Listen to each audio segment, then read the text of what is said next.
Abra comigo a sua Bíblia no livro de Atos, capítulo 2. Nós estudamos até a semana passada, Atos, capítulo 1, e a nossa intenção hoje é começarmos a ler uma das passagens talvez mais polêmicas desse livro, e que certamente você pode até não conhecer todo o livro, mas o Atos, capítulo 2, você já ouviu falar, ou pelo menos certo, ou na maioria das vezes errado a respeito desse texto, tá bom? Mas nós vamos estar meditando hoje com o seguinte tema, o dia D. Já ouviu essa expressão, o dia D? Né? Desembarque em Normandia, Guerra Mundial, que é aquele dia chave ali, estratégico. O tema da nossa aula hoje é o dia D. O Espírito desce e a igreja nasce. Então vamos ter oficialmente, a partir de Atos capítulo 2, o início de um novo povo e uma nova era, uma nova dispensação, chamada Era da Igreja. E vamos ter também o marco final do judaísmo. O judaísmo, então, caduca, ele perde o seu valor. Por quê? Porque agora o judaísmo dará lugar a esse novo grupo, chamado de igreja, de cristãos, que será, então, o porta-voz diante de todo mundo das ofertas de esperança que Deus, em Cristo Jesus, estende à humanidade, tá bom? Então, vamos fazer a leitura de Atos 2, vamos pensar hoje nos versos 1 a 13, e eu vou pedir que alguém leia para nós, então, essa passagem, e, gradativamente, nós iremos fazendo observações e considerações em cima dela, tá bom? Quem pode ler Atos 2 para nós, de 1 a 13? Tati. Obrigado. E à medida em que nós formos lendo, e aqui conversando sobre os textos, você tem a liberdade para levantar sua mão, fazer sua ponderação, e assim a gente ir avançando, ou não, com a nossa aula, né? Porque, dependendo do assunto, a gente pode ter outros desdobramentos, tá bom? Vamos lá. Tati, por favor. Ao cumprir-se o dia de Pentecostes, estavam todos reunidos no mesmo lugar. De repente, veio um som, como de vento impetuoso, e encheu toda a casa onde estavam assentados. E apareceram distribuídas entre eles línguas como de fogo, e pousou uma sobre cada um deles. Todos ficaram cheios do Espírito Santo, e passaram a falar em outras línguas, segundo o Espírito lhes concedia que falassem. Ora, estavam habitando em Jerusalém judeus, homens piedosos, vindo de todas as nações debaixo do céu. Quando, pois, se fez ouvir aquela voz, afluiu a multidão, que se possuiu de perplexidade, porquanto cada um os ouvia falar na sua própria língua. Estavam, pois, atônitos e se admiravam, dizendo: Vede, não são, porventura, galileus todos esses aí que estão falando? E como ouvimos falar, cada um em nossa própria língua materna? Somos partos, medos, elamitas e os naturais da Mesopotâmia, Judéia, Capadócia, Ponto e Ásia, da Frígia, da Panfilha, do Egito e das legiões da Líbia, nas imediações de Cirene e romanos que aqui residem, tanto judeus como prosélitos, cretenses e arábios. Como os ouvimos falar em nossas próprias línguas as grandezas de Deus? Todos atônitos e perplexos interpelavam uns aos outros. Que isso quer dizer? Outros, porém, zombavam, dizendo: estão embriagados. Muito obrigado, Tati. Então você tem aí uma das passagens talvez mais controversas do livro de Atos, especialmente porque muitas comunidades ditas cristãs insistem em querer repetir o fenômeno singular que ocorreu ali no primeiro século, no livro de Atos, né? E eu queria, então, começar a detalhar esse texto e construir com os irmãos algumas afirmações sobre ele. Então, olhando para o verso 1 e 2, nós vamos encontrar que a promessa do Pai chegou na vida daqueles que a aguardavam. tá bom?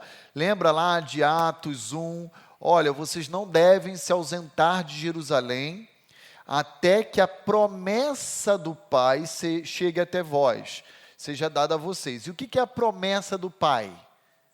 É o Consolador, é o envio do Espírito Santo. Apenas recordando que não é que o Espírito Santo não estava presente na criação no Antigo Testamento, não é isso. É que o Espírito Santo, no Antigo Testamento, ele não habitava permanentemente na vida do seu povo, na vida de Israel. O Espírito Santo habitava apenas na vida daqueles que eram sacerdotes, profetas ou juízes, com vistas a quê? A habilitá-los para o exercício do seu ofício, ou do ofício sacerdotal, ou do ofício profético, ou do ofício judicial. Tá bom? E o povo judeu comum? O judeu comum percebia e usufruía das manifestações do Espírito de Deus na vida coletiva de Israel, mas não é que o Espírito Santo habitava individualmente em cada judeu, como ele habita hoje na vida de cada cristão. E exemplo disso é que até quando Davi peca com Batseba, lembram disso? Lá ele adultera, ele faz uma oração em um dos seus salmos. Ele diz: Senhor, não retires de mim o teu Espírito. Hoje, independentemente do pecado que venhamos a cometer, o Espírito não sairá de nós. Ele pode ser contido, abafado, sufocado pela dureza do nosso coração. Mas a Bíblia diz em Efésios 1 que ele habita em nós como selo e penhor até o dia do Senhor, até o dia final. Então, se eu sair daqui e mentir, se eu sair daqui e fizer qualquer coisa errada, o Espírito Santo não irá deixar de habitar em mim. Mas é claro e óbvio que ele deixará de agir com a plenitude daquilo que ele deseja operar em nossas vidas, tá bom? Não era assim, portanto, na velha aliança. Na velha aliança, exemplo, Saul foi habitado para o exercício do ofício real como rei à frente de Israel. E depois, então, quando Deus manda Samuel ungir Davi, o que Deus faz? Ele retira de Saul o Espírito Santo, que estava presente na vida dele, e além de ter retirado o Espírito Santo da vida de Saul, o que ele envia? Você lembra? Ele envia espíritos demoníacos para perturbar Saul. Então, existe no Antigo Testamento ações distintas de Deus com o seu povo quando comparamos ao Novo Testamento, a era da igreja. Hoje, o Espírito Santo habita em mim e habita em você individualmente. Na antiga aliança, o Espírito Santo habitava comunitariamente sobre o povo, quando ele estava reunido em assembleia e tudo mais. Então, não era uma habitação permanente na vida do judeu professo ao Deus de Israel, tá bom? Muito bem, quando nós olhamos os versos 1 e 2 de Atos capítulo 2, temos a seguinte expressão: ao cumprir-se o dia de Pentecostes. Então, o que seria esse dia de Pentecostes? Dentro da velha aliança, da lei mosaica, nós tínhamos ali várias celebrações anuais em Israel. Você tinha 3 grandes celebrações. Primeira delas, e talvez a que você mais conhece, é a Páscoa, né? Que era sempre regida pela lei mosaica no dia 14 no mês de Nissan, que é o calendário hebraico, tá bom? Então, todo dia 14 era Páscoa. E se 14 caísse quarta-feira, a Páscoa seria quarta-feira. Se 14 caísse sexta-feira, seria sexta-feira. Era sempre no dia 14 de Nissan. E essa celebração, que comemorava então a saída do povo de Israel, era seguida por 7 dias de celebração da famosa festa dos pães asmos, pães sem fermento. Então era do 15º dia ao 21º do mês de Nissan. Essa era uma das festas anuais e tradicionais em Israel. Era a única? Não era. Você tinha a festa das cabanas, ou festa dos tabernáculos, também era uma festa anual, que celebrava-se o quê? Era uma celebração de todo o período de romagem, ou romanagem, desde o exílio babilônico ao retorno a Jerusalém, a reconstrução do templo e da cidade. Então, o que as pessoas faziam? As pessoas ficavam em cabaninhas, em uma espécie de tenda, né? Então, uma vez por ano, o povo saía da sua própria casa e ficava mais ou menos uma semana, do 15º dia ao 21º, 22º do mês de Tisri, o outro mês do calendário hebraico, celebrando então aquele período, recordando e passando para os filhos, aquele período em que eles estavam em peregrinação, tá bom? Então você tinha essa outra grande celebração. Mas uma das primeiras celebrações que Israel fazia, observava, tem a ver com a festa das primícias. O que era a festa das primícias? Era a dedicação de parte da colheita a Deus. Então eles ofereciam ali a cega dos trigos, a maturação de alguns elementos que foram plantados, e ali eles então estendiam não apenas para o povo de Israel, mas para outros gentios que estavam entre eles também celebrarem a Deus, como expressão de gratidão, de provisão, de dependência. E essa festa das primícias, depois ela assumiu um outro nome, mas era a mesma celebração. Passou a ser chamada de festa das colheitas. E depois ainda, num outro momento, ela foi chamada de festa das semanas. Tudo se referindo à mesma celebração, ao mesmo tipo de festa judaica. E durante o período interbíblico, ali entre Malaquias e Mateus, durante o governo do Império Greco-Macedônio, essa mesma celebração assumiu o outro título. Qual seria ele? Pentecostes. Então, quando você olhar Levítico 23 ou Deuteronômio 16, que regulamenta essa festa, é a mesma festa, que começou tendo o nome de festa das primícias, assumiu a terminologia das colheitas, depois a festa das semanas. Por que semanas, pastor? Porque a gente vai ver agora em Levítico 23, que essa festa era considerada, ou melhor, era celebrada no dia imediato ao sábado, 7 semanas depois da Páscoa. É uma contagem um tanto meio complexa, mas a gente vai entender ela hoje, tá bom?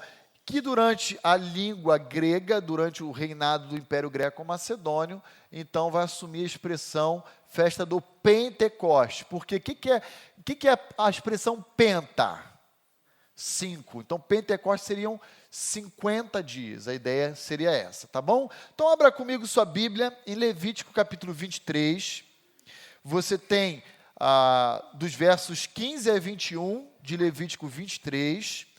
E também Deuteronômio 16, de 9 a 21, de 9 a 12, reproduzindo esse mesmo ensinamento sobre como e quando deveria ser celebrado essa festa, então. Então, vamos olhar um pouquinho para entender Levítico 23. Eu vou pedir que alguém leia apenas os versos 15 e 16. O microfone está por aqui, né? Quem pode ler para nós aí? Você lê, Sônia? Obrigado. Então, aqui, 23, versos 15 e 16 de Levíticos. Então, olha aí comigo o que Deus deu por lei a Moisés para que o povo observasse. Contem 7 semanas a partir do dia em que oferecerem a Deus o primeiro feixe de trigo que foi colhido. No dia seguinte, isto é, 50 dias depois que ofereceram esse feixe, apresentem a Deus, o Senhor, outra oferta da colheita de cereais. Obrigado, Sônia. Então, veja aí, tá vendo? 50 dias depois é a expressão Pentecostes no grego, tá bom? Então, na minha versão aqui está um pouquinho mais complicado do que da Sônia, porque o da Sônia ainda deve ser NVI, não sei, já aparece com mais clareza. A revista atualizada diz assim: contareis para vós outros, desde o dia imediato ao sábado. Qual é o dia imediato ao sábado? É o domingo. Então ele diz, contareis desde então o domingo, que é o dia imediato ao sábado, desde o dia em que trouxerdes o molho da oferta movida, 7 semanas inteiras. O que são 7 semanas? 7 vezes 7 dias. 49, né? Por isso eu estou falando que a minha versão é um pouquinho mais complexa.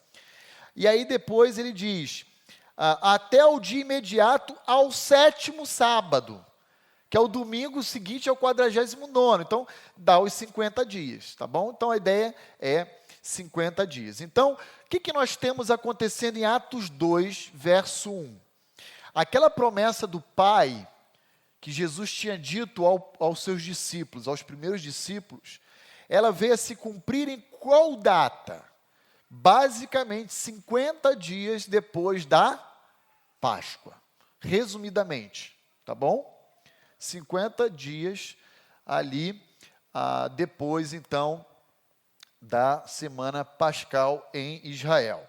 Muito bem, isso tudo aqui que eu falei é apenas para mostrar para os irmãos quando, então, no tempo e no espaço, ocorreu o derramamento do Espírito Santo. A segunda pergunta diz o verso 1, ao cumprir-se o dia de Pentecostes, estavam todos reunidos no mesmo lugar. Quem são esses todos? Né? Quem são os todos? A gente pode entender aqui, e aí vou apresentar duas possibilidades que os estudiosos, então, se dividem aí a respeito desse todos. Primeira delas seria a Assembleia dos 120 presentes em Jerusalém, lá de Atos 1,15, que nós já trabalhamos aqui há 2 domingos atrás, lembram? Era aproximadamente 120 que estavam ali em Jerusalém. Então, esse derramamento teria alcançado os 120 primeiros discípulos, né? Outro entendimento seria os 12 apóstolos. Mas quais são esses 12? Se Judas Iscariote já tinha morrido. O 12º a gente falou semana passada, que substituiu Judas. Quem foi? Matias, lá no finalzinho do capítulo 1 do livro de Atos, né? Quais são as facilidades e dificuldades de entender que são ou 12 ou 120. Aí a gente vai olhar para o texto e se deparar com algumas limitações. O texto diz que esses todos aí estavam reunidos no mesmo lugar, no versículo 1, certo? E no verso 4, é o 4? Deixa eu ver aqui. Na verdade, é o 2 que eu quero. Ele diz que esse mesmo lugar era o quê? Era uma casa. Era uma casa. Então, aqueles que entendem que são 120, se deparam com a dificuldade de imaginar uma casa que abriguem 120 pessoas sentadas, não é em pé, porque o texto diz que elas estavam sentadas, quer ver? Olha lá, verso 2, e encheu toda a casa onde estavam assentados. Eu imagino que deveria ser um salão pelo menos do tamanho desse nosso aqui. Aqui a gente tem 150 cadeiras, né? Então, é difícil você imaginar uma casa tão grande e ampla. Não é impossível, tá? Mas não é muito comum em Israel você imaginar uma casa tão grande como essa. Os defensores que entendem que são 120 pessoas ali que experimentam esse fenômeno singular, entendem que talvez fosse a casa de Maria, mãe de João Marcos, aquela casa onde a igreja estava reunida orando pelo livramento, em Atos capítulo 12, de Pedro. Lembra, em Atos 12, Tiago, irmão de João, e Pedro são presos. Tiago morre, passando ao fio da espada, e Pedro está preso e o anjo vai libertá-lo. E aí diz que de madrugada ali, toda a igreja estava reunida na casa de Maria, mãe de João Marcos, intercedendo por Pedro. Há outro entendimento que vai dizer, não, esse fenômeno aconteceu apenas sobre os 12. Por quê? Porque em Atos capítulo 2, toda a ênfase é dada apenas sobre os 12. Olha lá o verso 14 e 15. Então se levantou Pedro com os 11. Então, parece que o foco recai apenas sobre os 12. Pelo menos, se foram os 120, Lucas faz um recorte e foca apenas os 12. E aí, se forem os 12, fica mais fácil encontrar eles sentados dentro de uma casa, né? Porque uma casa com 12 é muito mais fácil do que uma casa com 120. Pois não, Alva? Fala aqui, por favor, Alva. Eu defendo a tese do 120. 120. Sem problema. Isso a gente não vai morrer por isso, tá? Porque lá no 14 ele levanta para fazer um discurso. Isso, Pedro, né? Isso. Então se levantou Pedro com os 11. Então os defensores do 120 dizem assim, não, foi sobre os 120, mas Lucas faz um recorte de forma a dar uma ênfase apenas para o discurso dos 12 e não de todos os discípulos. É uma possibilidade, sem dúvida, sem dúvida. Esse que vos fala não tem dificuldade, não morre se entender que são 12, são os 120, para mim não tem diferença nenhuma. O que vai fazer diferença é o desenvolvimento desse acontecimento aí, tá bom? Então, eu só estou aqui pontuando com os irmãos, porque eventualmente numa leitura sua, você possa perguntar assim, ao cumprir-se o dia dos Pentecostes, que dia era esse? Então, você já sabe que tem uma referência no Antigo Testamento, que descreve sobre essa celebração, como o judeu entendia isso. Estavam todos no mesmo lugar, mas que todos são esses? Pode ser esse grupo, ou pode ser aquele. No mesmo lugar. Que lugar é esse? O lugar a gente sabe, é Jerusalém. Agora, onde? No cenáculo, no templo, como a leitura já tinha apresentado para a gente antes? Não. Agora aqui especificamente está falando que é numa casa. Verso 2 diz isso para a gente. 14, pois não, mano. 14. Então Pedro se levantou junto com os 11 e erguendo a voz dirigiu-se. Deve ter ido para fora. A multidão nesses termos. Sim. Aí ele sai daquela casa, com certeza, isso aí não tem dúvida. Porque nos versos seguintes, que não são objeto do nosso estudo hoje, você vai ver que uma multidão, aliás, tem até um verso que fala isso no nosso tema de hoje, que é o verso 6. Uma multidão vai afluir, vai em direção àquele grupo, para tentar entender o que está acontecendo ali. E aí a gente já começa a perceber duas reações, são as únicas duas reações possíveis quando o evangelho é pregado. Umas se surpreendem e se curvam diante da mensagem do evangelho, e outras escarnecem e zombam. Não tem como fugir. Não tem como fugir. Os que escarnecem e zombam aí, no verso 13, vão dizer, estão tudo embriagados, chapou, e agora estão falando aí, tudo arrastado aí, não tão lúcido. Os que se encontram, como a Tati disse na versão dela, perplexos, dizem, mas espera aí, eu estou ouvindo as grandezas de Deus sendo anunciadas na minha língua materna. Então, não tem como fugir dessas duas reações, tá bom? Muito bem, então feitas essas considerações, o que nós temos aí? O dia, Pentecostes, o grupo, 120, e onde? Numa casa em Jerusalém. Isso é tudo muito importante para a compreensão do nosso estudo aqui. Então, qual é a primeira verdade que eu quero, à luz do verso 1 e 2, chamar a atenção dos irmãos? Atos 2:1 é o cumprimento de uma promessa. Praticamente toda a aula eu estou falando sobre isso, né? É o cumprimento de uma promessa. Quando Deus promete, Deus cumpre. Deus leva a cabo. A Bíblia fala em Números 23 que Deus não é homem para que minta. Então, se Deus falou, Ele vai cumprir. O problema não é que Deus não tenha falado. O problema é que tem muito crente esperando o cumprimento de promessas que Deus sequer prometeu. Ok? Então, tenhamos atenção a essas diferenças. Tem muito, às vezes, em música cantadas em igrejas, aqui não, né?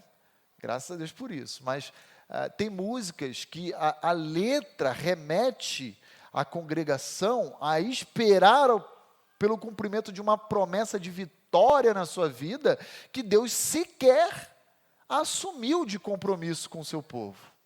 Tá bom? Então a gente tem que ter muito cuidado com essas músicas de cunho mais triunfalista, porque Deus vai me dar a vitória, porque Deus... Tinha uma música quando eu era criança, que dizia mais ou menos assim: porque a vitória é do povo de Deus, a vitória é do povo de Deus. Mais ou menos assim. Olhando assim, não há problema teológico absolutamente nenhum. Só que, quando a congregação canta, vou dar um exemplo. O irmão aqui tem um câncer. Ele vai cantar aquela música, ele vai pensar o quê? Deus vai me curar desse câncer. Aí a irmã aqui está desempregada. Ela vai cantar essa mesma música e vai ser induzida pela letra a pensar, não, esse processo seletivo que eu vou prestar essa semana, eu vou ser alocada. Aí o outro ali, que está com o filho doente, vai pensar, não, ó, a vitória é do povo de Deus. Então, cada um vai pegar essa expressão genérica e aberta e vai trazer como cumprimento de Deus para a sua vida, sem que Deus, em momento algum, tenha afirmado esse compromisso de nos dar aquilo que a gente tanto almeja. Diga-se de passagem, domingo passado à noite, nós começamos uma série aqui na nossa igreja. Se você não veio, entra no site, pega lá o áudio com os slides, que a gente vai ver que essa palavra, a vitória do povo de Deus, não estava sendo aplicada na vida de Paulo. 2 Coríntios 12, de 7 a 10 diz, olha, por 3 vezes eu pedi para o Senhor tirar de mim esse espinho que me esbofeteia diariamente, e Deus disse o quê? Não, a minha graça te basta. Se você entender que a graça de Deus é a vitória da música, beleza. Agora, não é assim, eu posso afirmar que a maioria dos crentes é levado a pensar. A maioria começa a esperar a concretização de algo que Deus jamais sequer assumiu como compromisso conosco, tá bom? Então, preste atenção. O que Deus promete, Ele cumpre. Pode demorar um pouquinho, mas Ele cumpre. O problema não é o que Deus promete. O problema, que via de regra a gente percebe, é que pessoas sinceras, mas mal orientadas, esperam pelo cumprimento daquilo que Deus nunca prometeu a cada uma delas. E em contrapartida, há promessas de Deus que Ele empenhou por palavra e que às vezes os crentes, como eu posso dizer, eles desanimam-se durante esse ciclo de espera. Então você tem 2 extremos opostos. Quer ver um exemplo? Abra lá comigo, eu vou voltar para Atos, tá bom? Mas só para deixar isso claro e escrito na mente e no coração dos irmãos. Gênesis 12, 4. Gênesis 12, verso 4. Quem pode ler para nós? Marcos. Gênesis 12, verso 4. Pode ler. Partiu, pois, Abraão, como o Senhor lhe havia ordenado, e Ló foi com ele. Abraão tinha 75 anos quando saiu de Harã. 75 anos. Ok, agora vai lá em Gênesis 21, Marcos. 21, verso 5. Abraão tinha 100 anos quando lhe nasceu Isaque, seu filho.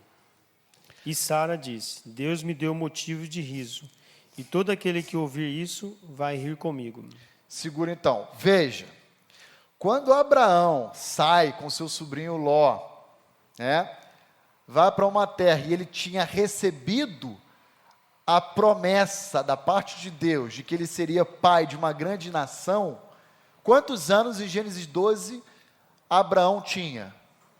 70 e... Agora, em Gênesis 21, Abraão tem quantos anos quando ele nasce o filho da promessa?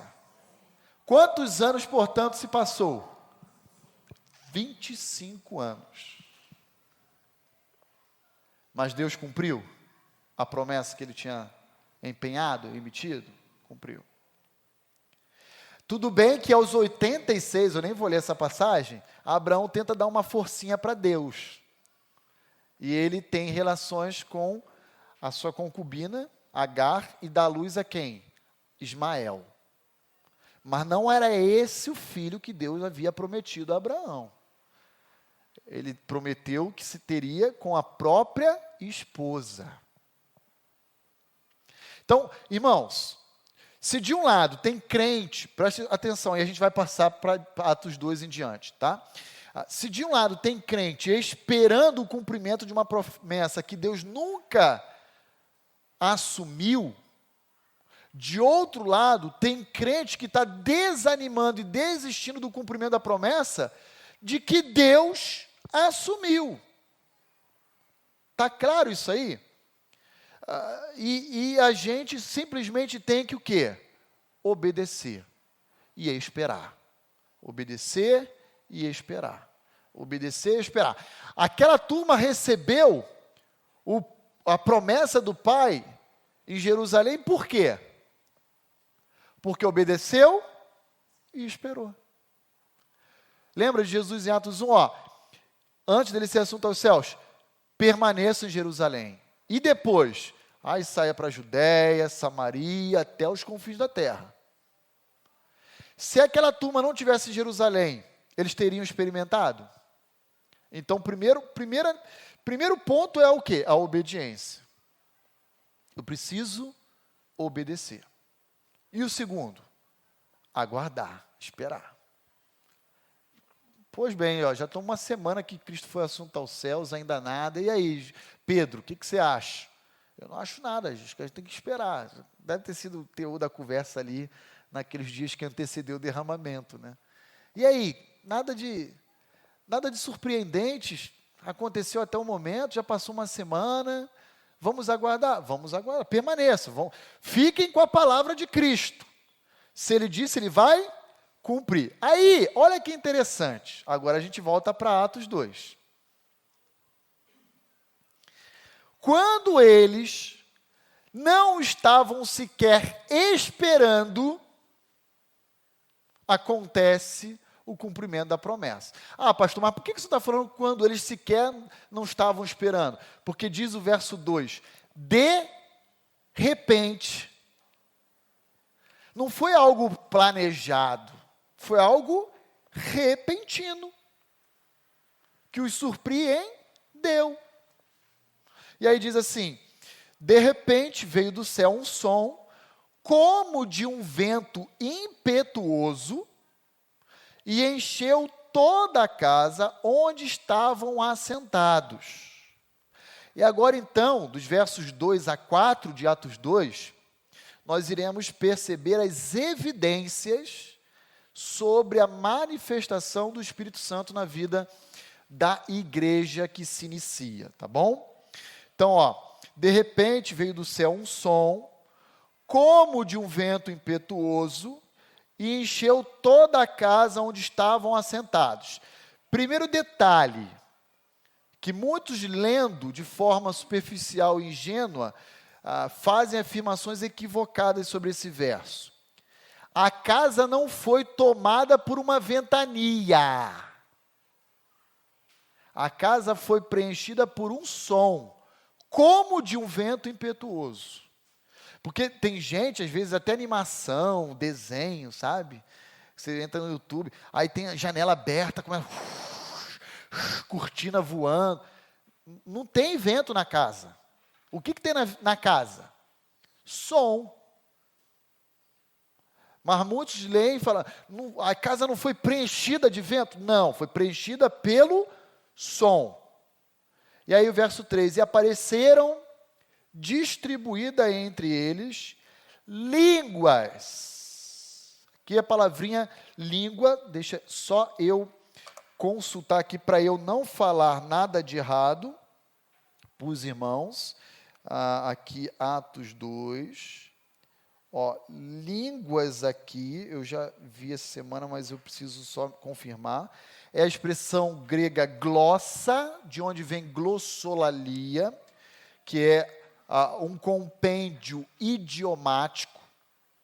Então, línguas aqui é idioma. E depois ele vai usar a expressão dialecto. O que nada tem a ver com o que hoje é pregado e afirmado aí fora em relação a línguas de anjos, línguas celestiais, nada a ver com isso.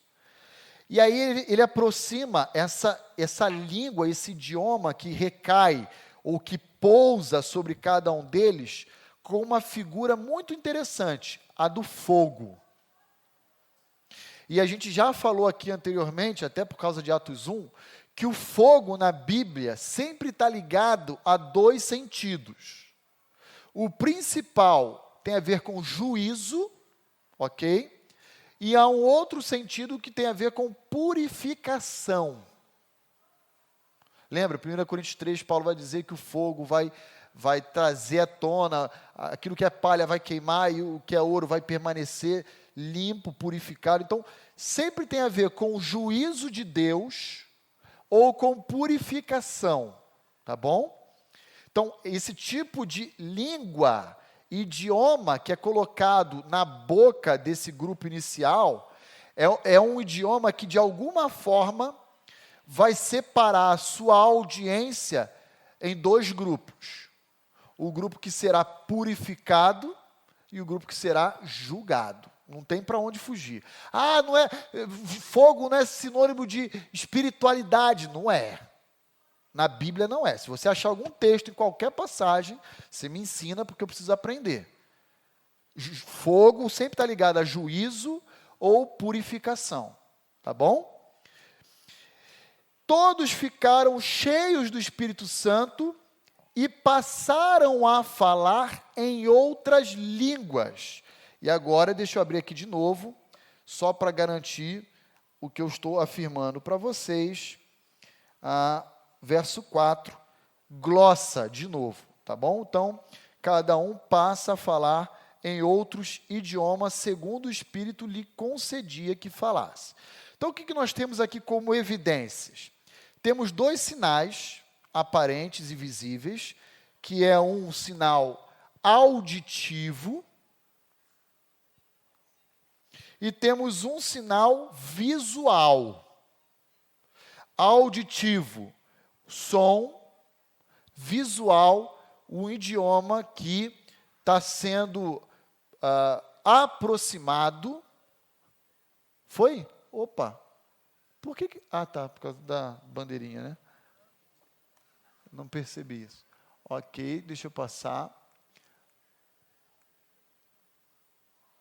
Ok. E visual, porque aparece na boca, nos lábios de cada um daquele grupo inicial, línguas que se aproximam, ou idiomas, melhor falando, que se aproximam com a finalidade do fogo, tá bom? E o resultado, verso 4, todos ficaram cheios do Espírito Santo, ok? Então, o que nós temos aí? Um fenômeno singular, mesmo sendo ortodoxos, conservadores, nós precisamos reconhecer que esse é um fenômeno histórico sobrenatural, um fenômeno ímpar na história. A igreja nasce sob fundamento, sobre esse marco histórico distinto. E nós vamos entender, por exemplo, olhando para o versículo 11 de Atos capítulo 2, o conteúdo desse idioma, do que está sendo pregado. Olha lá no verso 11. Como os ouvimos falar em nossas próprias línguas, o quê?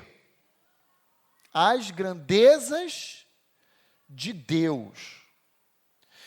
Queridos, prestem muita atenção no que eu vou dizer com carinho e respeito. Até porque eu reconheço que entre nós há várias pessoas que vieram de segmentos pentecostais, neopentecostal. Esse que vos fala foi neto de assembleana. Então, eu sei como é que funciona um pouquinho, pelo menos, nesses outros contextos. Primeiro lugar, a evidência do batismo do Espírito Santo no contexto pentecostal e neopentecostal tem a ver com a evidência do falar em línguas estranhas, ou línguas de anjos, ou línguas celestiais, como queira ser falado, né? Isso não procede.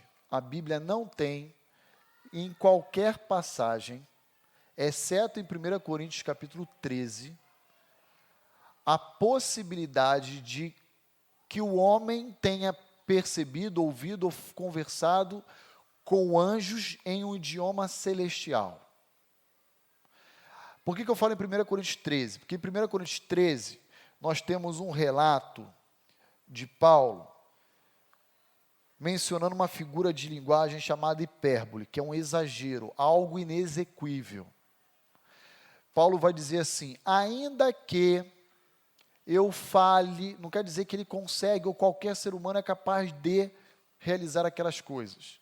Ainda que eu tenha o domínio de todas as ciências, alguém aqui consegue conhecer todas as ciências?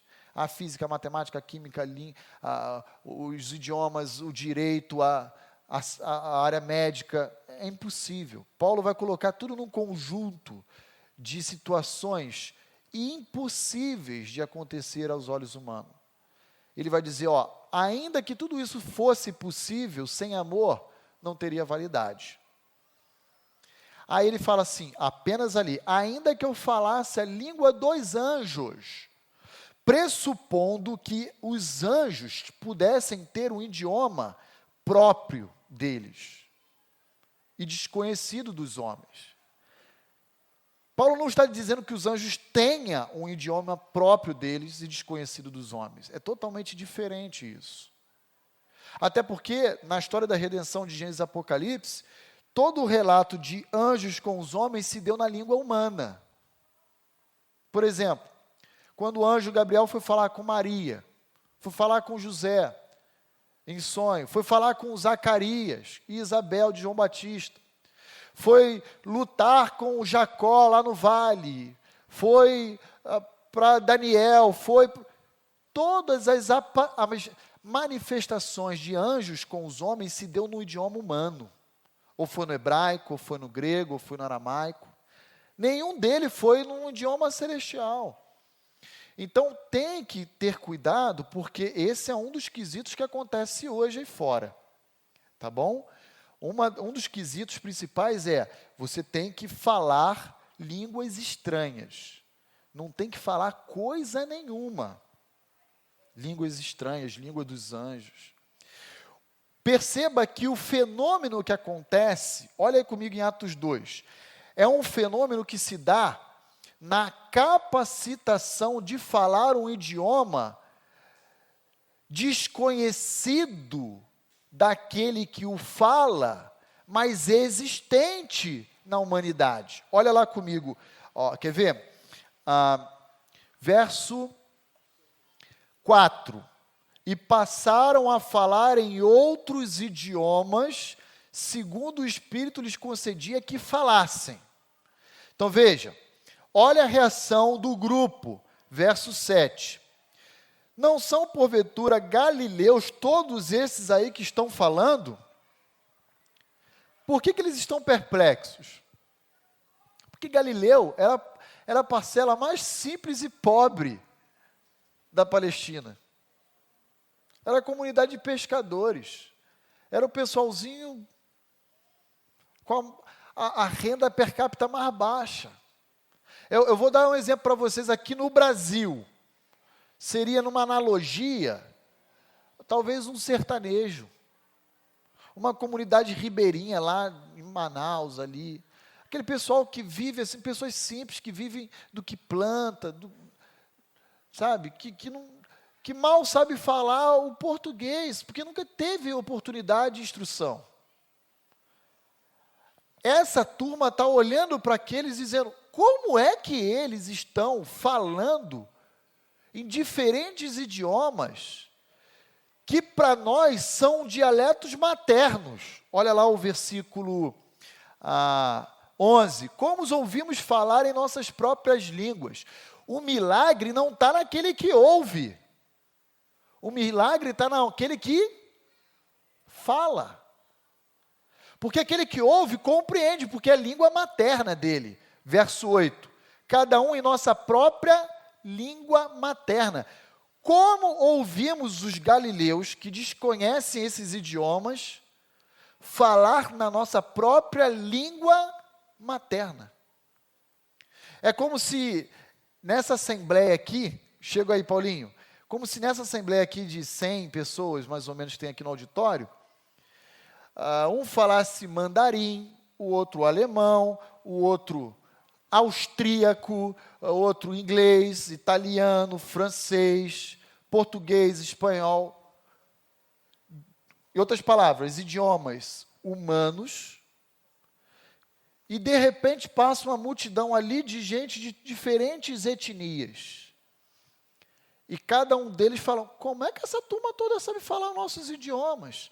Porque eles estão se comunicando conosco na nossa língua materna. Então, o fenômeno se dá não no que ouve, mas naquele que... Está claro isso, queridos? Então, vamos abrir aqui, depois a gente vai continuando a desenvolver aqui o raciocínio. Paulinho... Ah, tá. Por favor, Paulinho. Pastor, só contribuindo, porque nessa época as pessoas, quem falavam vários idiomas, eram pessoas de grande riqueza. E quem falava vários idiomas contratava um pedagogo na época. Então, por isso que eles ficaram perplexos. Perfeito. Perfeito. A questão da própria instrução, que era o pai da Gogos, né? Não era para todo o povo. Na verdade, dentro do contexto romano, greco-romano, era elitizado, aqueles que tinham mais recursos, às vezes que tinham escravos que fizessem essa função com seus filhos.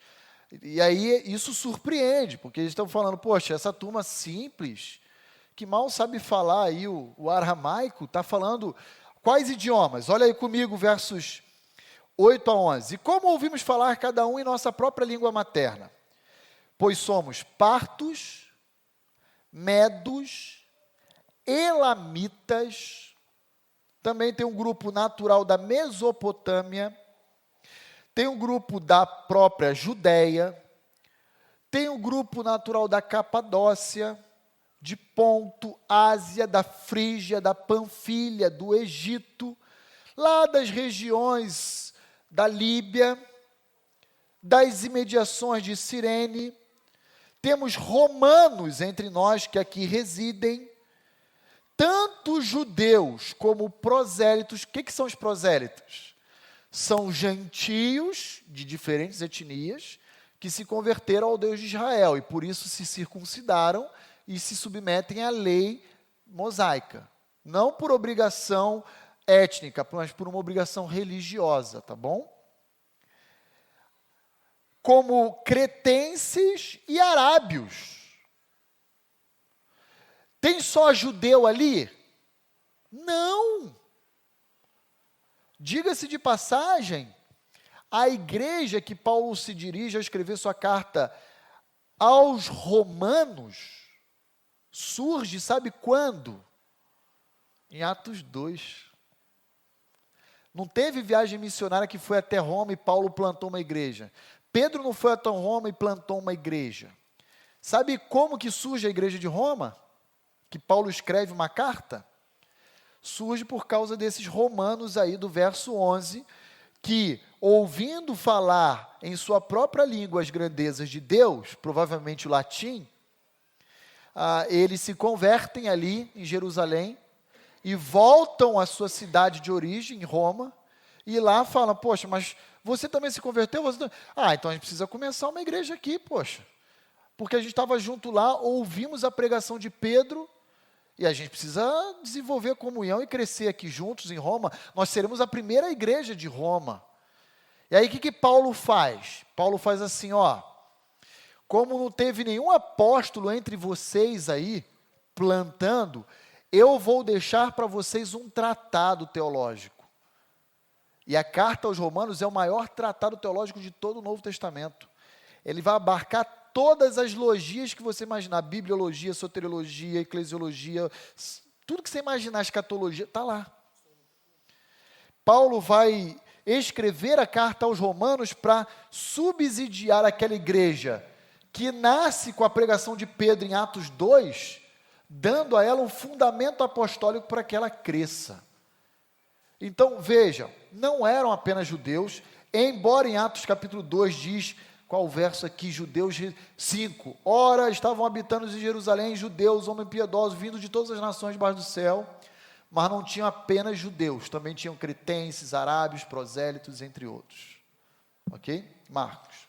O Pentecostes, você sabe qual foi o ano? O próprio ano da morte de Cristo Jesus, por volta do ano 32 ou 33 da era cristã. Mas Paulo veio bem depois, não foi? Paulo se converte depois, bem depois.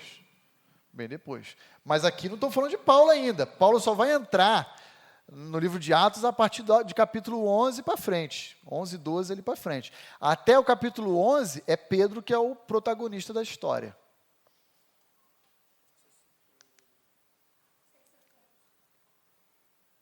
Eu citei Paulo para escrever como autor da carta aos Romanos. Eles estavam numa casa, vamos supor que eram os 12, estavam os 12. Aí houve o barulho, esse povo veio de curioso por causa do barulho. E aí que eles se converteram, foi isso? Isso. Então, provavelmente, pela narrativa aqui, pela sequência de Atos 2, parece que essa turma foi tomada pelo Espírito Santo de Deus e saíram da sua casa pregando as grandezas de Deus entre aquele povo. E isso atraiu o povo até eles. Todos que foram, como diz, acho que é o verso 6, afluiu uma grande multidão. E todos que foram ouvir as grandezas de Deus sendo faladas na sua língua materna se converteram? Não. Por que nós sabemos? Porque no verso 13 diz que alguns estavam zombando, dizendo que estavam embriagados. Então endureceram seu coração. Mas e outros? Outros se converteram. Porque diz o texto também que eles estavam perplexos, atônitos, foram surpreendidos. Então há, diante da pregação, esses dois tipos de reação. Ou endurecimento, ou conversão mesmo, né? Se dobrando. Acho que eles, a gente não vai saber isso, mas eles costumavam se reunir, naquele dia eles não esperavam nada daquilo, se reuniram e aconteceu. Isso, exatamente. Lucas 24, nós lemos aqui, acho que na segunda aula, diz que eles estavam perseverando, unânimes, no templo.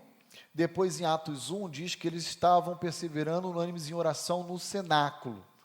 Mas olha que interessante, eles foram surpreendidos pelo derramamento do Espírito Santo, nem em um lugar nem em outro, foram numa casa. Foi quando eles menos esperavam que a coisa ia acontecer. Na manhã daquele domingo de Pentecostes. Por que a gente sabe que foi domingo? Porque o texto diz que era no dia imediato ao último sábado, ao sétimo sábado. Tudo bem, queridos? Está claro isso até aqui? Então vocês estão entendendo melhor do que eu, hein? Porque Atos 2 é um negócio difícil, tá bom? Mas vamos lá, vamos prosseguir. Tranquilo? Ok, Thaís. Ednei, cadê o microfone que estava aí atrás? Passa, Paulinho, aí para a Thaís, por favor. Aqui, pronto. Pastor. Pois não, querida. O versículo 5 fala que havia Jerusalém, judeus devotos a Deus, vindo de todas as nações. Qual o link desse versículo com outros? Eram judeus vindos de todas as nações? Não eram judeus, eram gentios? Não, aqui são judeus, provavelmente, Thaís, residentes por todo o império. Eles estavam, uma parte morando talvez no Egito, uma na Ásia, outro na Síria, outro tem em Roma, mas que anualmente viam naquela data em Jerusalém por observar a lei mosaica, a questão da celebração da festa do Pentecostes. Como eles também deveriam vir uma vez no ano para a festa da Páscoa. Como, por exemplo, uma vez por ano, independente de onde eles residiam, eles tinham que vir a Jerusalém para a festa das cabanas ou do tabernáculo. Então, o judeu religioso, muito mais do que o étnico, ele se preocupava em observar e guardar plenamente a lei mosaica, embora não conseguissem. Tá? Então, eles eram residentes de todas as partes do império, mas eles tinham que, aquela data, se programar para ir a Jerusalém, oferecer a sua oferta, o seu sacrifício, o que fosse, em observância ao que estava prescrito na festa, no caso aqui, Pentecostes. Tá bom? Mas quem estava ali como objeto daquela pregação? Eram exclusivamente judeus étnicos? Não. Tinha arábios, tinham cretenses, tinham romanos, tinham uma multidão. E parece que Pedro começa o seu discurso focando nos judeus, mas essa multidão vem até eles e não tem como conter. A mensagem das grandezas de Deus são ofertadas a todos ali. Então, olha que interessante, em Atos 2, a gente já vê o cumprimento de Atos 1:8. Lembra, Judéia, Samaria até os confins da terra? Quando o Espírito Santo de Deus é derramado, a mensagem das grandezas de Deus, da oferta do Evangelho de Cristo, ela é estendida a todas as nações, de forma imediata ali, para todos os povos. Ok? Irmãos, são 10h05, vamos fazer uma breve pausa, vamos tomar um café. Não tome muito, para não dar indigestão na volta do intervalo. Estou brincando. Mas, 10h20 a gente retorna, tá bom? Para a gente não avançar no horário aí do café. Ok, queridos, então, volte aí comigo. Nós estamos ainda nas evidências sobre a manifestação do Espírito Santo, lá em Atos capítulo 2, dos versos 2 a 4, e nós nos deparamos com 2 sinais e com um grande resultado. Quais foram os sinais? O primeiro é o sinal visível. O segundo, ou melhor, primeiro é o sinal auditivo, o som. E o segundo, o sinal visível, o idioma, a língua, como que fogo, ok? E temos um resultado. Verso 4 diz para nós que todos ficaram cheios do Espírito Santo e passaram a falar em outros idiomas, segundo o Espírito lhes concedia que falasse. Aqui eu quero fazer apenas um adendo a essa expressão, comparando ela com o que ocorre hoje em muitos segmentos pentecostais e neopentecostais. Em primeiro lugar, não existe, em Atos capítulo 2, qualquer desordem, qualquer manifestação de inconsciência, qualquer evidência de transe, qualquer histeria, tá bom? Por que eu estou falando isso? Porque isso é o que normalmente caracteriza esses grupos hoje que dizem ter sido batizados no Espírito Santo. E eu falo isso com todo o respeito, tá? Não estou atacando. Só estou dizendo que em Atos 2, esse ocorrido foi espontâneo, natural, teve iniciativa de Deus, teve direcionamento do Espírito Santo, não foi absolutamente nada planejado como hoje é feito nesses segmentos. Então, pastor Roni, o que o senhor avalia, que conclusão o senhor chega desses movimentos que acontecem hoje? Eu não acho absolutamente que tenha qualquer manifestação do Espírito Santo de Deus nesses contextos. O que eu creio são manifestações humanas, condicionadas e psicologizadas para esse tipo de comportamento. Não vejo isso como manifestação de Deus de forma alguma, tá bom? Até porque, enquanto o objetivo em Atos 2 era alcançar os perdidos, o objetivo hoje dessa manifestação de línguas é um termômetro para a espiritualidade, para dizer que alguém é mais espiritual do que outros. Basta você conversar com alguém que é pentecostal, ele vai dizer, mas você ainda não foi batizado no Espírito. Como se ele que foi, no entendimento dele, não na percepção bíblica, ele é alguém mais ungido, mais capaz, mais espiritual do que aqueles que não falam, tá bom? Hoje, infelizmente, existem cursos para falar em línguas. Acredita nisso? Hoje existe toda uma forma de planejamento para que essas coisas aconteçam. Quando, na verdade, a gente olha na Bíblia e vê que foi uma ação espontânea, uma ação conduzida pelo Espírito de Deus, que concedia com que aquele grupo inicial falasse outros idiomas conforme ele desejava. Hoje, o ser humano, ele quer controlar isso, quer dizer o que deve ser dito a Deus, né? Enfim.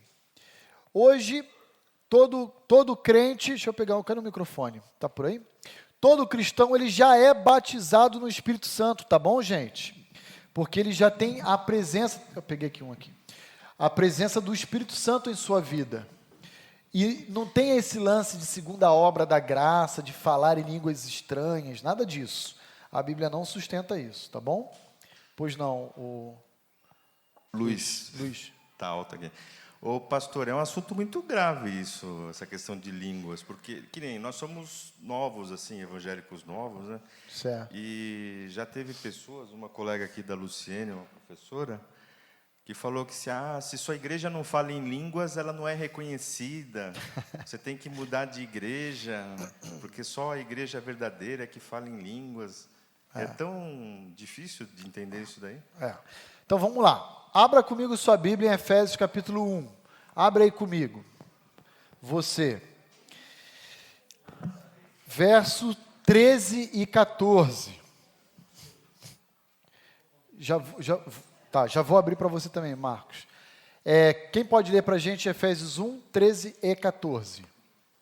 Álvaro, por favor.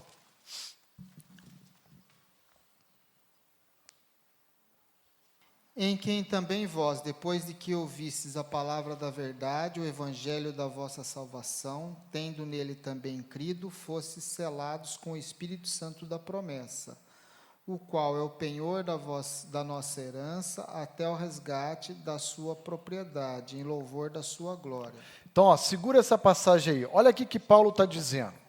Depois de ter ouvido a palavra da verdade, aí ele explica o que é essa palavra. Ele diz, é o evangelho da vossa salvação. Tendo nele também crido, fostes selados. Então, o que esse grupo, que eu chamo de carismático, eles entendem? Eles entendem assim, você foi exposto à mensagem do evangelho. Você entregou sua vida a Cristo Jesus como seu salvador pessoal.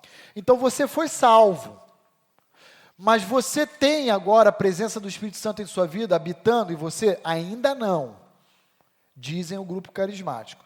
Você precisa observar algumas disciplinas espirituais, como jejum, oração, subir ao monte, fazer curso, uma série de fatores aí. E aí, então, no final, você vai experimentar a segunda obra da graça. A primeira é a salvação. A segunda, então, o que é? É o batismo do Espírito Santo, cuja evidência é o falar em línguas estranhas. Gente, não é isso que Paulo está dizendo em Efésios capítulo 1. Paulo está dizendo, você ouviu, creu, foi selado.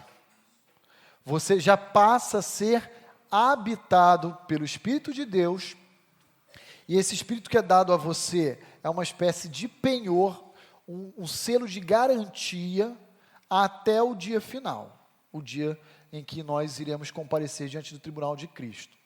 Então, o que é falado hoje nesses grupos carismáticos, nada tem de apoio bíblico. Deixa eu falar uma coisa para vocês, o grupo carismático, ele é baseado na experiência, e no misticismo, e não no ensino das Escrituras sagradas, tá bom?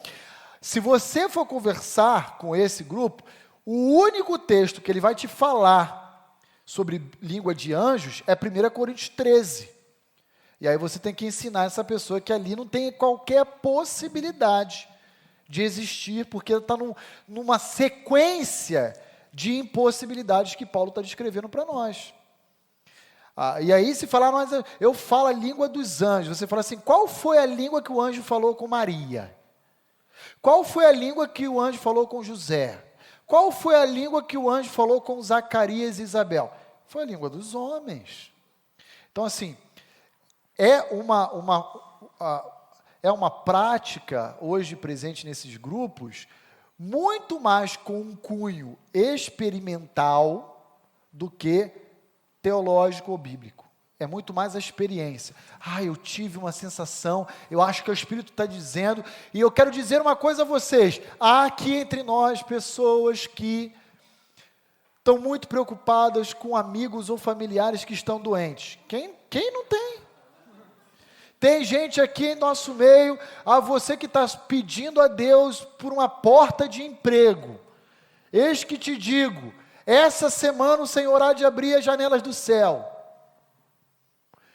Sempre usando essas particularidades, né, que são genéricas, assim, todo mundo está inserido nela. E isso também não tem nada a ver com revelação.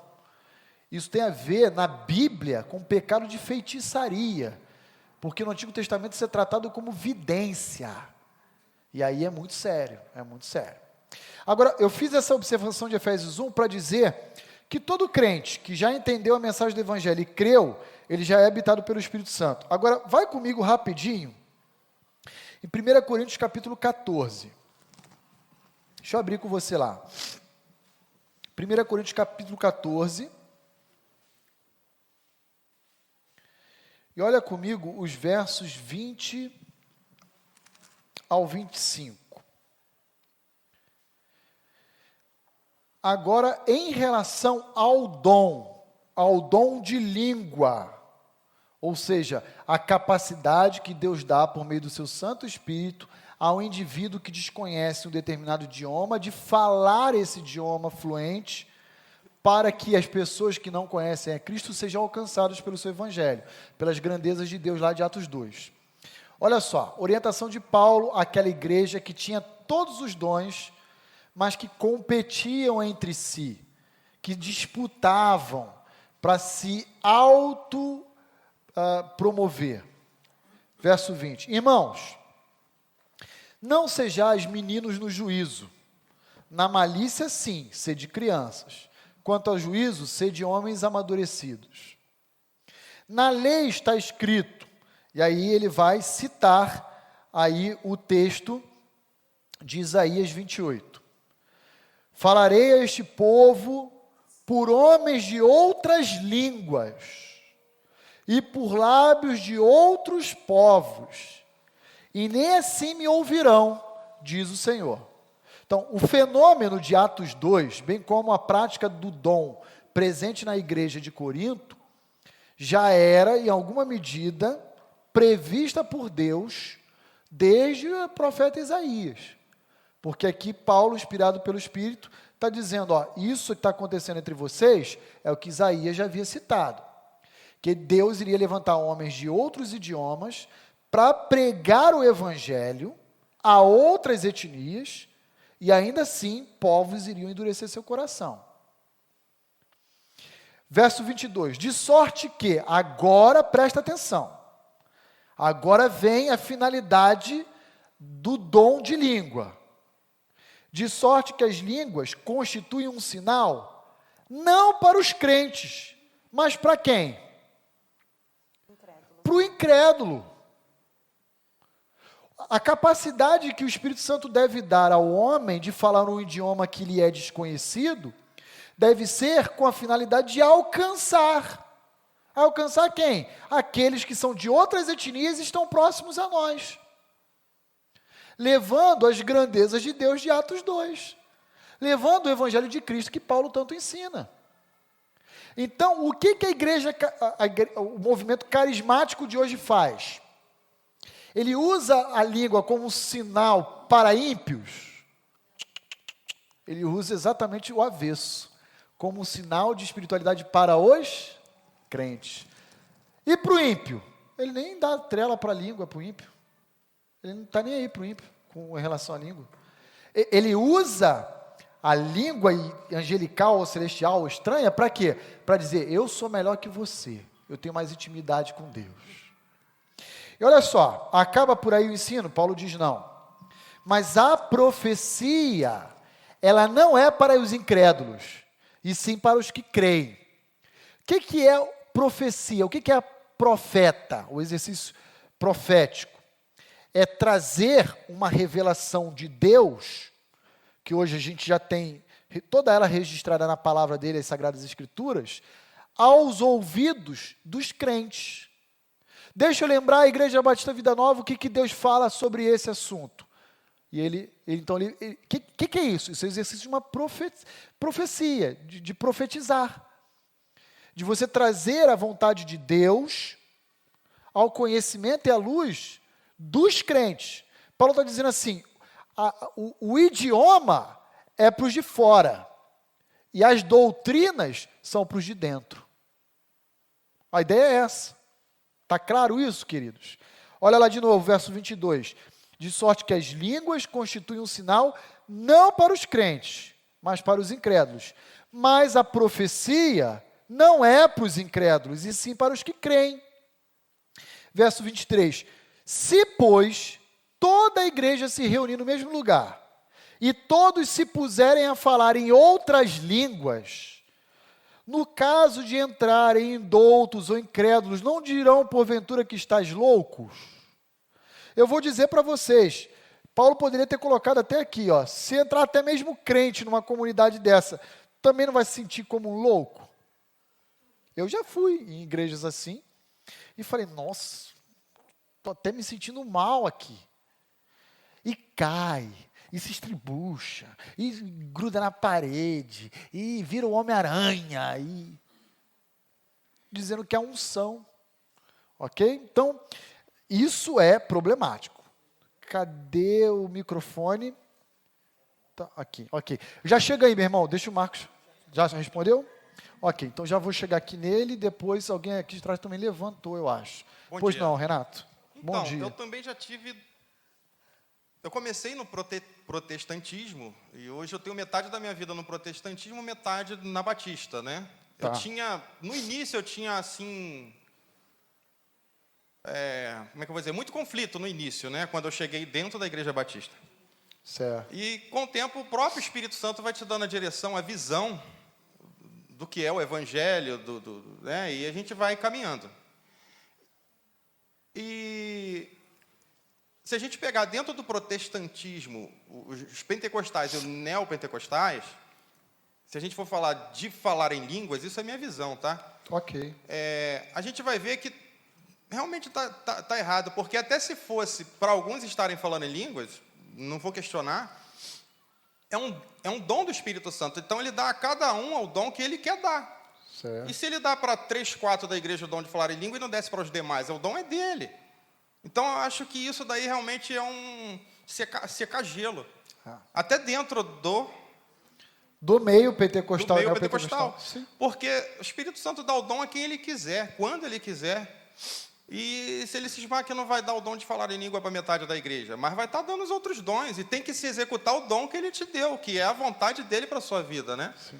E a evidência, no meu ponto de vista da pessoa que aceitou a Cristo, são os frutos do Espírito.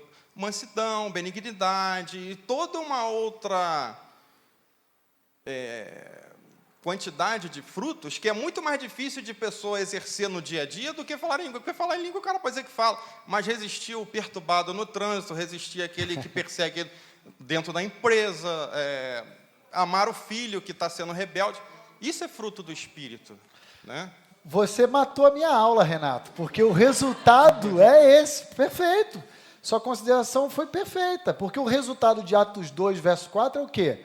E todos ficaram cheios do Espírito. E o que é ficar cheio do Espírito? Já que todos os crentes salvos já têm o Espírito habitando nele. A evidência de um indivíduo cheio do Espírito é uma vida guiada pelo Espírito Santo que produz o fruto da mansidão, da longanimidade, da paciência. E aí vem o contraste, porque o grupo carismático, ele sequer valoriza essas coisas. Mas o que ele valoriza? O labachura, e a chupa bala house. O idioma celestial. E uma outra parte, a posição financeira. Viu que eu fui batizado, hein, irmão? Fala no microfone, Renato, por favor. E uma outra parte, né, do neopentecostalismo evidencia muito também a questão financeira. Né, como sendo alguém que é bem sucedido dentro da comunhão com Deus. Isso. Você está passando por uma crise financeira, você está em pecado? Tá, no contexto da prosperidade tá. Não é? Porque tu é cabeça, tu não é cauda. Tu é filho do rei. O cara nunca se preocupou em estudar, em evoluir. E como que ele quer estar bem financeiramente? É complicado, né? E isso lá não é muito evidenciado, né? Aí é mais fácil falar que o cara não é cheio do Espírito Santo, que o demônio é que está ali e tal. Que é um encosto que está lá travando a sua carteira. A verdade é que isso dá pano para a língua o ano inteiro em aulas, né? Mas aí não tem limite, é isso aí que você está falando. O raciocínio é lógico, é isso. Se você começa com esse pressuposto, o céu é o limite, irmão. Você vai longe, elucubrando e estendendo as aplicações e desdobramentos desse entendimento. Perfeita observação, Renato. É isso aí mesmo, tá bom? Vamos lá, irmão Milton, vamos começar aqui a ouvir. O meu pai tem um pequeno livreto, fala a catástrofe da igreja de Coríntios, ou a igreja corintiana. Né, qual que é o nome? A catástrofe da igreja corintiana. A catástrofe da igreja corintiana. Aí nesse livro mesmo, o autor ele busca a fundo na história e ele vai falar também que esse falar em línguas é uma imitação de uma deusa, de uns devotos de uma deusa, que é a Mitra. Né? Então eles tinham esses tipos de culto. E eles também tinham essas línguas estranhas no meio, que o pessoal também traz isso para dentro da igreja. É um livreto de um pastor da Igreja Batista Regular, da imprensa Batista Regular. São as religiões de mistério dentro do paganismo antigo, sempre existiu isso. Por isso que eu estou falando que tem um funho experiencial, né, e místico. Porque a raiz histórica são as religiões de mistério, né, de querer... Por exemplo, teve igrejas na Bíblia que enveredaram em religiões de mistério? Teve, a gente um dia vai estudar. A igreja de Colossos, a ponto da igreja de Colossos começar, aparentemente, a querer adorar anjos. Não está diferente de hoje não, irmãos. Tem igreja carismática de hoje que fala, segura o anjo, não deixa ele embora. Como se, entendeu? Você tem que estar no vale do Jaboque lutando. É isso aí. É isso aí. Então, é complicado. Quando você vai olhar, não tem fundamento bíblico. Eu volto a dizer, é experiência. É porque alguém falou e caiu a carapuça certinho com o que foi revelado a mim.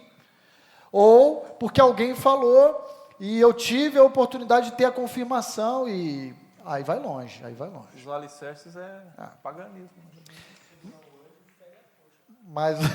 Mais alguém quer falar? Ok, não havendo então, vamos prosseguir. Só fechando então esse slide, irmãos. O resultado então da descida do Espírito Santo é uma vida cheia do Espírito. Agora entendam uma coisa, Igreja Batista Vida Nova, olhem para mim. Todos nós somos, que já entregamos a Cristo Jesus a nossa vida, habitados pelo Espírito. Mas isso não implica necessariamente em que somos cheios dele. E o que significa ser cheio? É ser controlado, guiado, orientado pelo Espírito Santo de Deus. Para que isso aconteça, depende de mim e de você o quê? Nos submetermos à sua autoridade, ao seu governo, e não endurecer o nosso coração. Você sabe que fazer tal coisa é errado. Mas se eu não fizer, eu vou sofrer um prejuízo. Eu pago o preço de sofrer o prejuízo. Dói no bolso? Dói o bolso. Eu posso me prejudicar em outra... Assumo o risco. A vida cristã não é uma vida confortável. Né? Jesus já tinha falado, nesse mundo tereis aflições. Então, faz parte. Muito bem, prosseguindo então, vamos olhar aí um pouco o fenômeno do Pentecostes como sendo um evento exatamente oposto ao da Torre de Babel. Então, abra lá comigo, Gênesis capítulo 11. Nossa, pastor, o senhor foi longe agora, né? Mas você vai entender por que eu fui longe agora. Porque se o episódio da Torre de Babel que você conhece foi um episódio para dispersar, para confundir, e foi um exercício do juízo de Deus sobre a humanidade da época, o evento do Pentecostes é exatamente o oposto. Lá foi dispersar, aqui foi reunir. Lá foi julgar, e aqui ofertar esperança. Então, existe um paralelismo entre o episódio dos primórdios com Atos capítulo 2. Então, quem puder, lê para nós os versos 1 a 9 de Gênesis 11. Cadê o microfone? Só para... Está aí contigo, Israel? Por favor.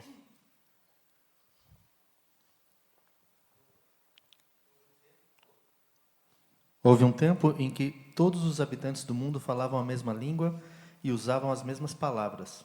Ao migrarem do leste, encontraram uma planície na terra da Babilônia, onde se estabeleceram. Começaram a dizer uns aos outros: venham, vamos fazer tijolos e endurecê-los no fogo. Naquela região era costume usar tijolos em vez de pedras e betume em vez de argamassa. Depois disseram: venham, vamos construir uma cidade com uma torre que chegue até ao céu. Assim ficaremos famosos e não seremos espalhados pelo mundo. O Senhor, porém, desceu para ver a cidade e a torre que estavam construindo. Vejam, disse o Senhor, todos se uniram e falam a mesma língua. Se isto é o começo do que fazem, nada do que se propuserem a fazer daqui em diante lhes será impossível. Venham, vamos descer e confundi-los com línguas diferentes, para que não consigam mais entender uns aos outros. Assim, o Senhor os espalhou pelo mundo inteiro e eles pararam de construir a cidade. Ela recebeu o nome de Babel, pois ali o Senhor confundiu as pessoas com línguas diferentes e a espalhou pelo mundo. Obrigado, Israel. Então veja aí, vou fazer rapidamente aqui, por causa do nosso tempo, um paralelo, tá? E aí você vai acompanhar comigo esse raciocínio. Você já conhecia o episódio de Babel. E o que marca o episódio de Babel? Em Babel, os habitantes da terra tentam subir aos céus, elevar o seu nome entre todo mundo. Em Atos 2, o habitante dos céus desce à terra, o Espírito Santo de Deus, né? Então a gente vê esse paralelismo e esse contraste, né? Se em Babel houve uma manifestação do juízo de Deus, dando a cada cidadão antigo um idioma para que eles não conseguissem se comunicar e se entender, agora Deus está revertendo em Atos 2 essa confusão para agregar, para ajuntar e oferecer esperança. A quem? Aos povos do mundo inteiro. É exatamente esse o contraste que a gente tem. Então, olha aí comigo, ó. Em Babel houve dispersão, espalhamento. E no Pentecostes, o que houve foi um ajuntamento. Um movimento é de ida, o outro é de atração, tá bom? Uma multidão afluía, versos 5 ou 6 de Atos 2, né? Afluía em direção àquele conjunto inicial de cristãos. Em Babel, houve confusão, eles não conseguiam se comunicar. No Pentecostes, eles conseguiam conversar e se comunicar sem a necessidade, inclusive, de intérpretes. Por quê? Volto a dizer mais uma vez, o grande fenômeno não estava naqueles que ouviam, mas naqueles que falavam o idioma que sequer conheciam.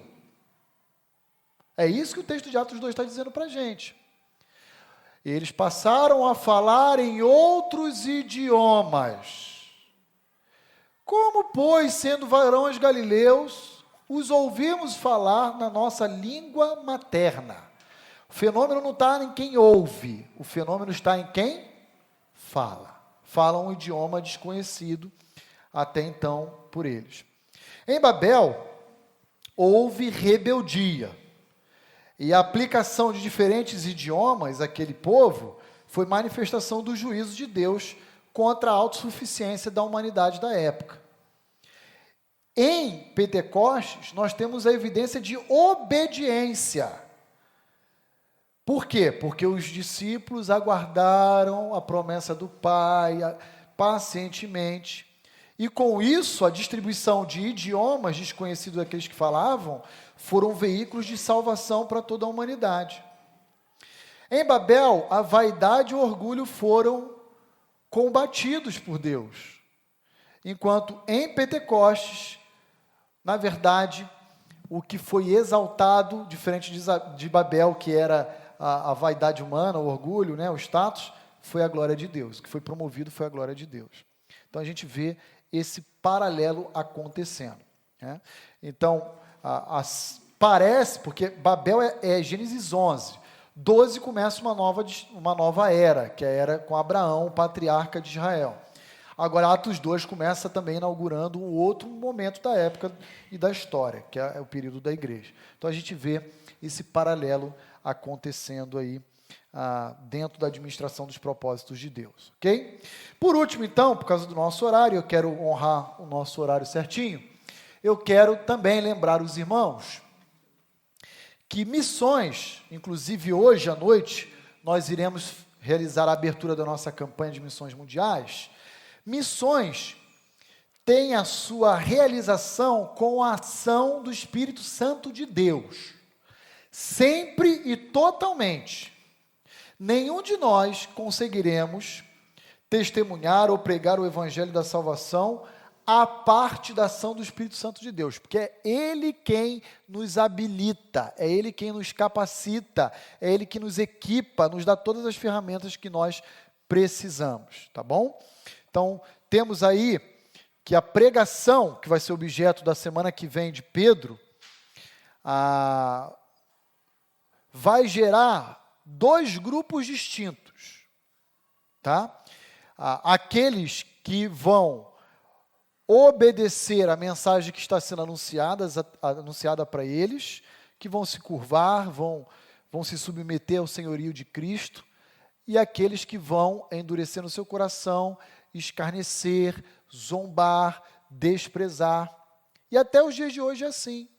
Não tem como fugir. Você vai para o seu trabalho e você vai encontrar um colega de trabalho e você vai falar, cara, posso falar do que Cristo fez na minha vida? E a pessoa vai te dizer, claro, pode falar. Alguns vão ouvir e vão falar, puxa, eu preciso desse Jesus na minha vida. E outros, lá vem o Bíblia. Vão escarnecer, vão zombar. Até hoje é isso que acontece. Então, nunca será possível que cristão algum compartilhe o Evangelho à parte do Espírito Santo de Deus. É Ele que nos impulsiona. Mesmo com a capacitação do Espírito Santo, sempre teremos aqueles que se dobrarão e aqueles que se endurecerão. E aí está, talvez, a chave do negócio em relação ao fogo, que era a língua dada a cada um deles ali, né?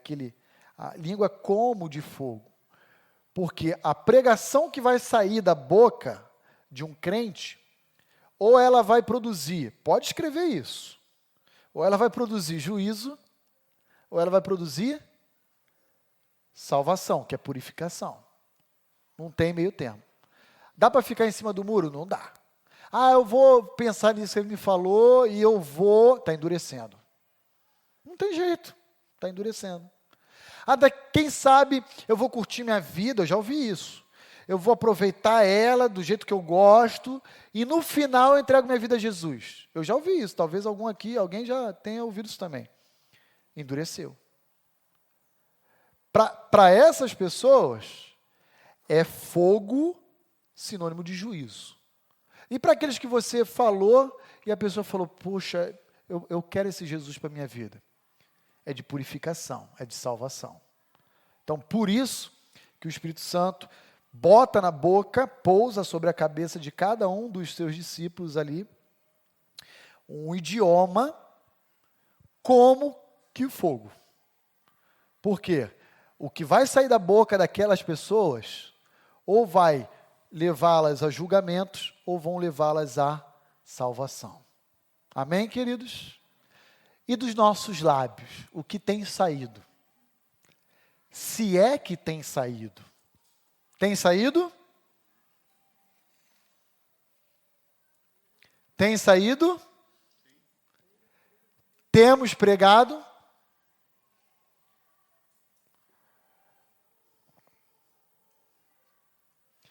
Tenhamos atenção, queridos. Nós fomos chamados, Atos 1:8, para sermos testemunhas de Cristo em toda a terra.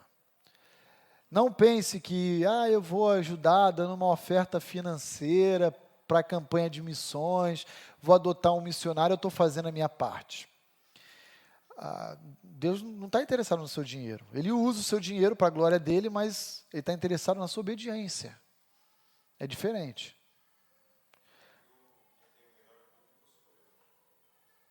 Sim, talvez, Luiz. Eu não diria melhor público, mas você tem um público pronto diariamente, como Atos 2, uma multidão que aflui até você. Né, o Luiz, quem não conhece, ele é policial e sempre está na delegacia, ele só pega crime. Só coisa bem interessante. Né? Então, todos os dias do seu plantão, sem dúvida, afluem até você multidões para ouvir uma palavra de esperança. A questão, irmãos, é que nós não podemos nos calar.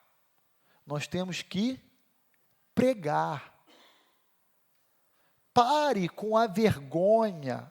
Mas eu não sei o que falar, pastor, eu fico acanhado. Lembra, descerá sobre vocês o Espírito Santo e vocês ficarão empoderados. É isso que Atos 1:8 fala. É dinamis, poder, é dinamite. Se você está acanhado, não é porque Deus não te deu as condições necessárias para você pregar. Se você está acanhado, é porque você é desobediente. Ai, doeu agora, pastor. Doeu. Mas dói em você, dói em mim também. Ou você acha que não teve oportunidade que eu parei e falei, puxa, eu estava tão distraído que eu perdi a oportunidade de pimba. Lançar ali a mensagem do Evangelho para aquela pessoa. Isso acontece comigo também. Mas estejamos atentos. Por quê? Na manhã de hoje, Deus está chamando a nossa atenção para a pregação. Temos que pregar. Pastor, mas eu prego e a pessoa não vem na igreja. Eu prego e a pessoa endurece o coração. Não interessa. Não tem que vir para a vida nova. Tem que pregar. Resultado é com Deus. A gente tem que testemunhar. Temos que ofertar uma palavra de esperança a todos. Amém, irmãos? Amém? Amém. Amém.